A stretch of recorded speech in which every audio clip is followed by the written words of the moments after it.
السلام علیکم ناظرین، آپ دیکھ رہے ہیں اردو نیٹ ورک۔ مدھیہ پردیش کے ضلع کھنڈوا سے ایک ایسی خبر سامنے آئی ہے جس نے سوشل میڈیا پر بحث چھیڑ دی ہے۔ میڈیا رپورٹس کے مطابق بلال نامی ایک مسلم نوجوان نے سناتن دھرم اختیار کرنے کا دعویٰ کیا ہے اور اپنا نام وشال رکھ لیا ہے۔ رپورٹس کے مطابق نوجوان کا کہنا ہے کہ بقرعید کے موقع پر جانوروں کی قربانی کے مناظر دیکھنے کے بعد اس نے یہ فیصلہ کیا ہے۔ اس کے بعد وہ ایک مندر پہنچا جہاں مذہبی رسومات ادا کی گئیں اور اسے ہندو مذہب میں شامل کر لیا گیا۔ مقامی ذرائع کے مطابق اس موقع پر ایک تقریب بھی منعقد کی گئی جس میں متعدد افراد شریک ہوئے۔ واقعے کے بعد سوشل میڈیا پر مختلف قسم کے رد عمل سامنے آ رہے ہیں۔ بعض لوگ اس فیصلے کی حمایت کر رہے ہیں جبکہ بعض مسلمان اس پر سخت انداز میں تنقید کر رہے ہیں۔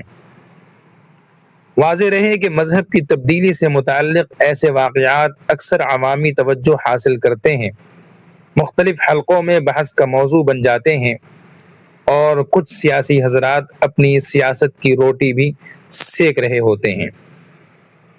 تاہم اس واقعے کے بعد بعض لوگ یہ سوال بھی اٹھا رہے ہیں جو کہ بالکل سچ ہے کہ اگر جانوروں کی قربانی ہی اس فیصلے کی وجہ تھی تو دنیا کے مختلف مذاہب، مختلف دھرم میں اور معاشروں میں بھی جانوروں کا استعمال کیا جاتا ہے اور جانوروں کا گوشت کھایا جاتا ہے، اور جس مذہب کو انہوں نے اختیار کیا ہے، اپنایا ہے، اس مذہب میں بھی جانوروں کی بلی دی جاتی ہے، بکروں کی بلی دی جاتی ہے اور انتہائی دردناک طریقے سے جانوروں کو ذبح کیا جاتا ہے، جھٹکے سے ذبح کیا جاتا ہے۔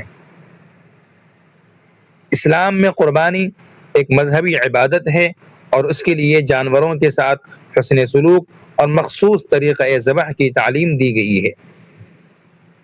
مسلمانوں کا عقیدہ ہے کہ قربانی حضرت ابراہیم علیہ السلام کی سنت کی یادگار ہے اور یہ محض جانور ذبح کرنے کا نام نہیں بلکہ اللہ کی رضا، ایثار اور اطاعت کا پیغام بھی ہے۔ اسی لیے دنیا بھر کے مسلمان اسے اپنے دینی عقیدے اور عبادت کا حصہ سمجھتے ہیں۔ بہرحال اس معاملے پر مختلف لوگوں کی مختلف رائے ہو سکتی ہیں اور سوشل میڈیا پر اس حوالے سے بحث جاری ہے۔ آپ اس خبر کے بارے میں کیا رائے رکھتے ہیں؟ کمنٹ میں اپنی رائے ضرور دیں۔ مزید خبروں اور تازہ اپڈیٹس کے لیے جڑے رہیے اردو نیٹ ورک کے ساتھ۔ السلام علیکم ورحمۃ اللہ وبرکاتہ۔